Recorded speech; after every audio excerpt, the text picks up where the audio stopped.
الحمد لله والصلاة والسلام على رسول الله. السلام عليكم ورحمة الله وبركاته. برادران خیلی عزیز گرامی، اولا از خدای بسیار بسیار مهربان، بی‌نهایت پوزش‌پذیر،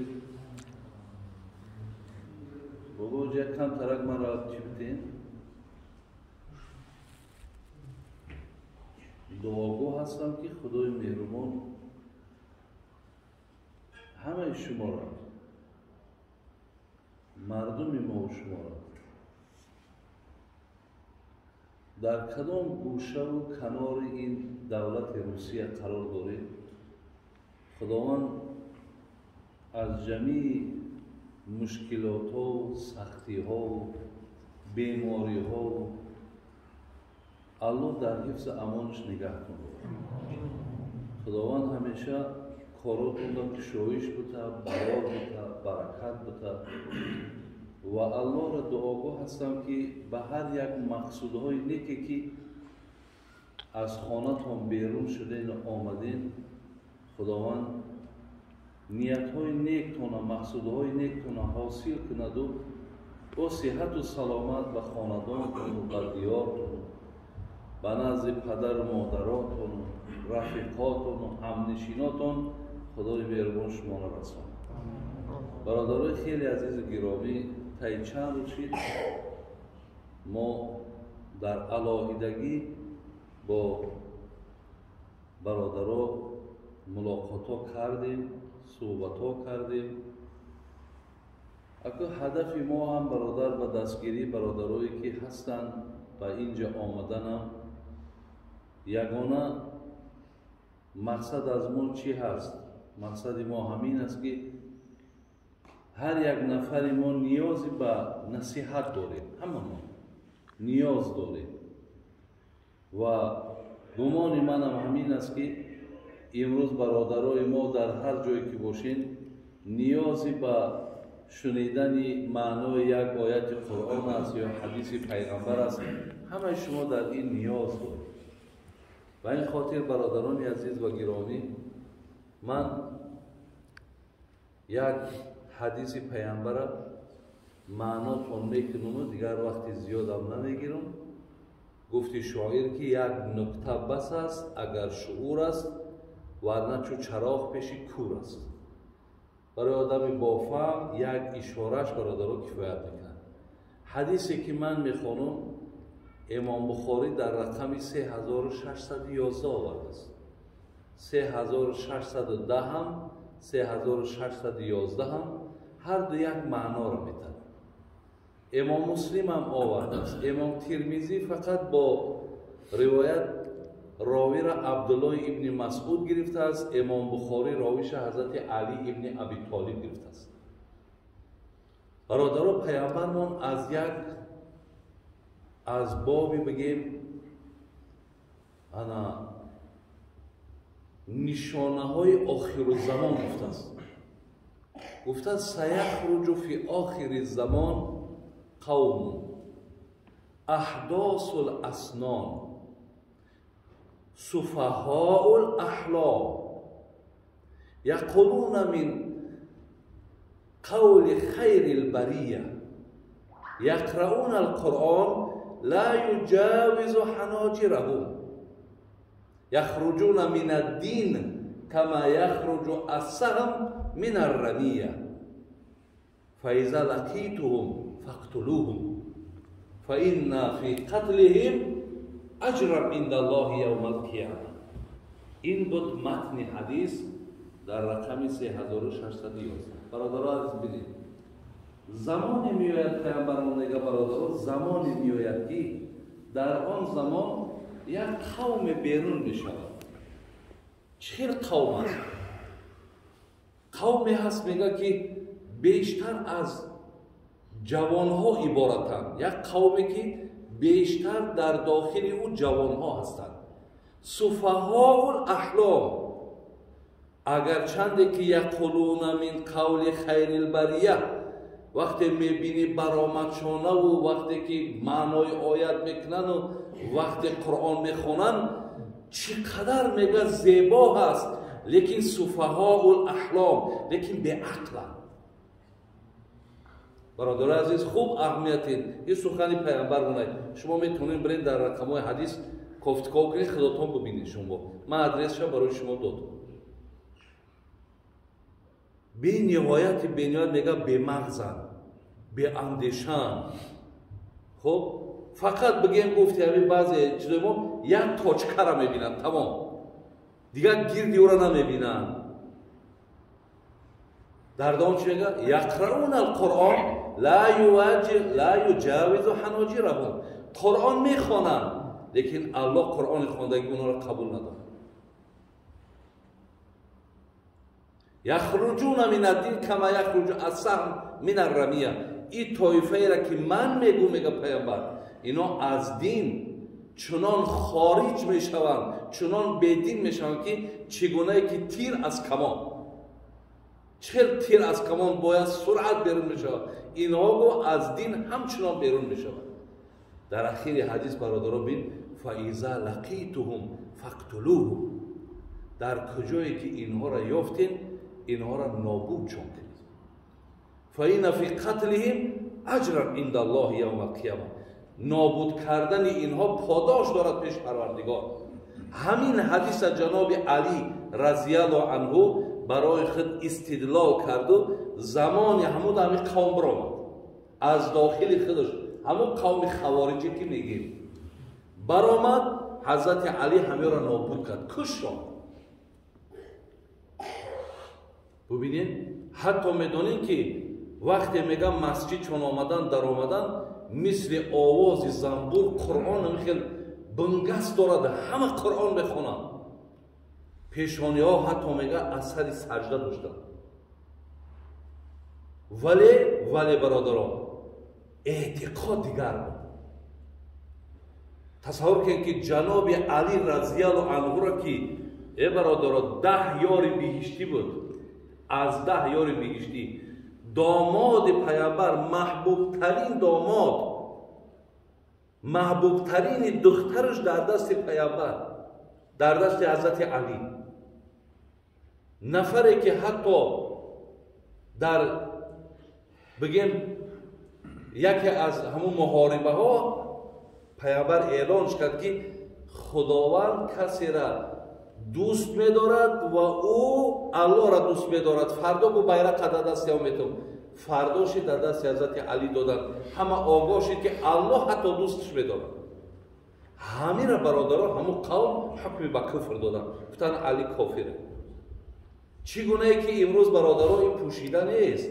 شما در اینترنت ها دیدید یگان مسلمان دیگر در روی عالم ایدست این طایفه موندگی نیست. باز همینا هم در دور یازی ما قرار دارن. همه کافر، همه مرتد، همه مشرک، همه منافق. فقط همون آدمای علایده که به نام کنیت ها گذاشتن خشونده، به نام ابو مریم، ابو عمر، ابو سهیل، ابو محمد مدنی، ابو قور، ابو دجال، ابو حمار، هزار یک نام ماندن خودشون. لیکن روی عالم حکم به کفر میدن. برادر یک فراموش نکنید عقیده اهل سنت، عقیده اهل سنت در انجام دادن گناه کبیره انسان حکم به کفر نمیده. ما وقتی اگر گناه کبیره هم که کنم ببین شر دارم ما لم یستحیلها، زمان حلالش نشمارم حکم به کفر دادن نمیتونی. چرا ابی ذر غفاری را برادر عزیز پیامبر وقتی پیامبر گفت که کسی لا اله الا الله بگه با همین کلمه دنیا را پدرود بگه داخل جنت میشه. ابی ذر غفاری را به چی سوال داد؟ و این زن و این سرقه، اگر دزدی کنه و زنا کنه چی؟ پیامبر و این زن و این سرقه، زنا هم کنه دزدی هم کنه همین کلمه جنت میبرش. برای زنای کردگیش، برای دزدی کردگیش پیش الله جواب میگه و این مرتکب گناه کبیره شده. لیکن با انجام دادن گناه کبیره عقیده اهل سنت برادران آدم حکمی با کفر را میتن یا ای کجای حق دارن که روی عالم حکمی با کفر میتن. برای برادرای عزیز و گرامی، از ما هم چند برادرتون اختیار دارید در جانتون جبر نکنید. پیامبر حدیث مبارک شد از خروج اینها ما را آگاه کردگیه. این گپ یگان بگیم گپی نیست، یگان چیزی ساخته نیست که بگیم این مرده که پیش خودش گفته است. ببین در راست اینا پیامبر چی میگه؟ میگه یقتلون اهل الاسلام و یدعون اهل الاوثان. اینا مسلمان ها را میکشن لیکن غیر مسلمان ها را کار نمیکنن. حضرت عبدالله بچه حضرت عمر برادران در صحیح بخاری میگذرد، میگه که آیاتی نزلت علی الکفار فجعلوها علی المؤمنین. اینا چنان طایفه هستند که آیاتایی که در شأن کافر آمده است او را میگه در شأن مسلمان ها نسبت میدن. شما همیاز کافرگویی ها را در اینترنت دیدید؟ در تاجیکستان ما کوهیش که نمانده دیگه، در بالای روی همه کرسته، روی همه در کرست دادگی، یک کرست مرتد، مشرک، منافق فلان میگوی حکم یا میگوی نماینده خدا در روی زمین ای. آخه تا پیتر من باور کنید خد یک اینمی پشم پام نمیدونم تو کی چی مثال در راست خدا. در راست دیگر عالمایی که ما داریم در تاجیکستان این خدر سالهای دراز بیچارا با ترس با وهم مردم ای که تربیه کردن تعلیم کردن امروز از نظر یا یکان تا مسلمان نیست. برای ما در عقیده برادرای عزیز و گرامی خیلی از اونها فرق میکنیم. عقیده ها خیلی فرق میکنن. مقصد ما همینه برادران که از دایره مذهب امام ابو حنیفه رحمت الله علیه که عقیده اهل سنت است، کسی که کی است نفری که بگد که پیروای مذهب ابو حنیفه مسلمان نیست، یا کی است نفری که بگد ابو حنیفه مقصد عقیدش عقیده باطل بود یا عقیدش عقیده مثال خطا بود؟ کی امیره حق داره بگه؟ کجا در این دلیل و حجت؟ زین لحاظ برادرای عزیز و گرامی اینجا مقصد اینها ما را برادرها عقیده درست آموخته نیست.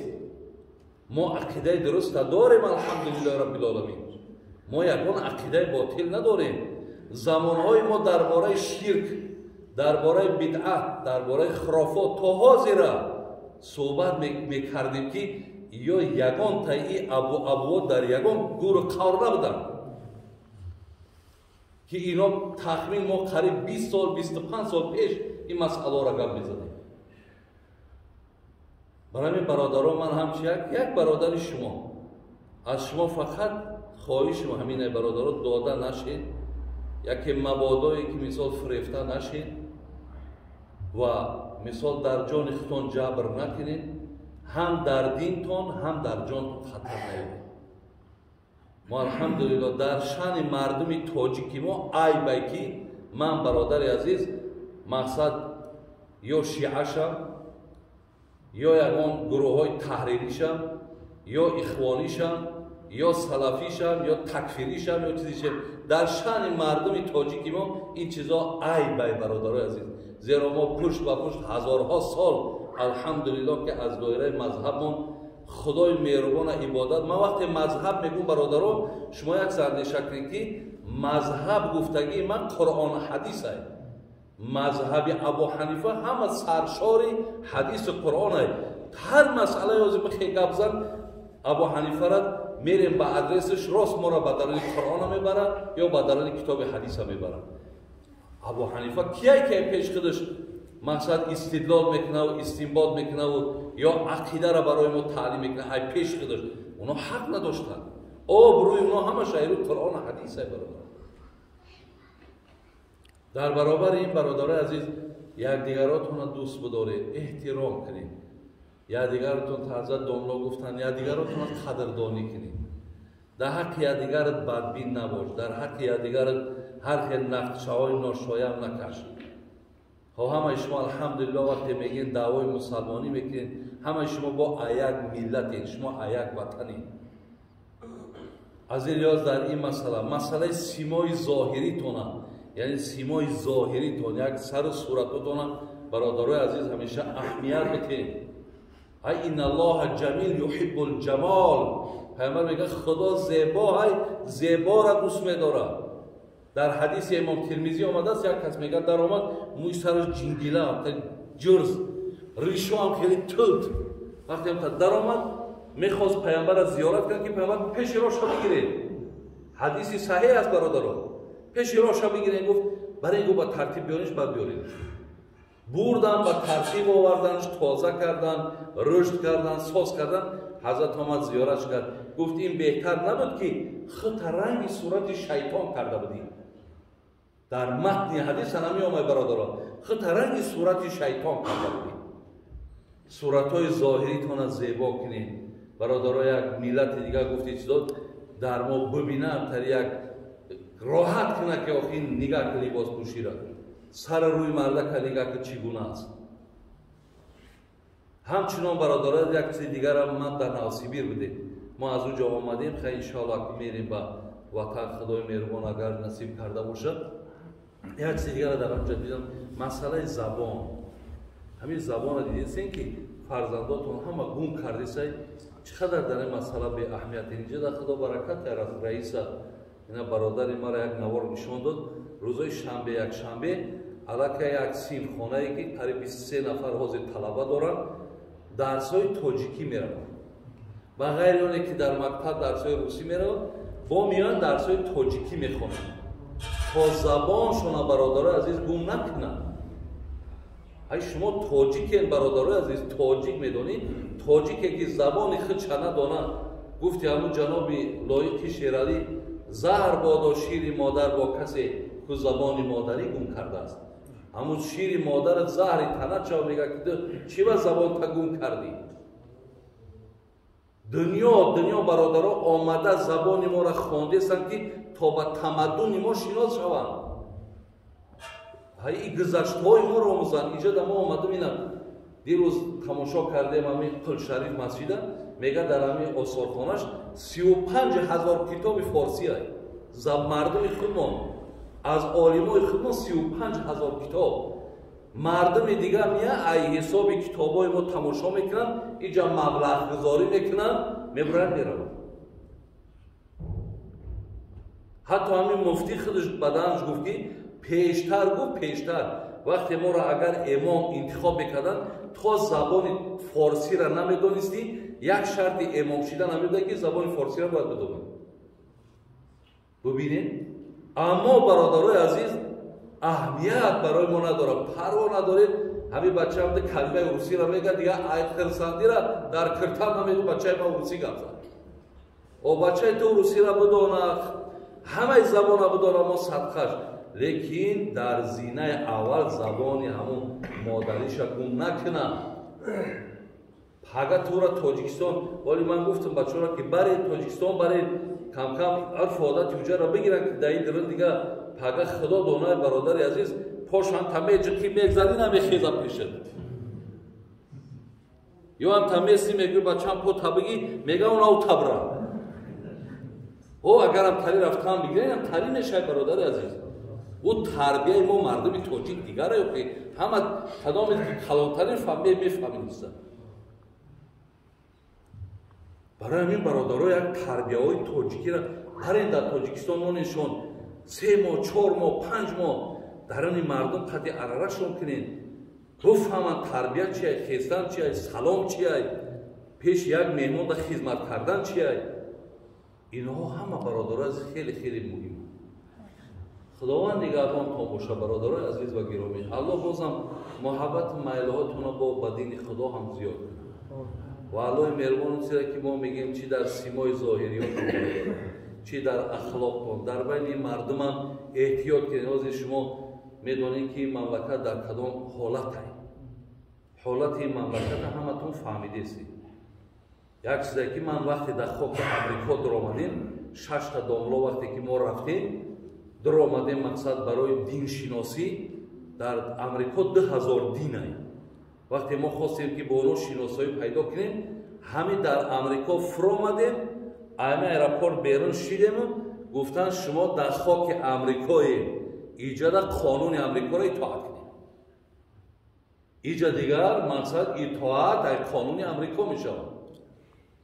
ин иҷода мақсад чӣ қонуни аст, иҷода бояд шумо то ҳамин 22-23 рӯзе ҳастем, шумо бояд ки чизе ки дар инҷо боша итоат кунем.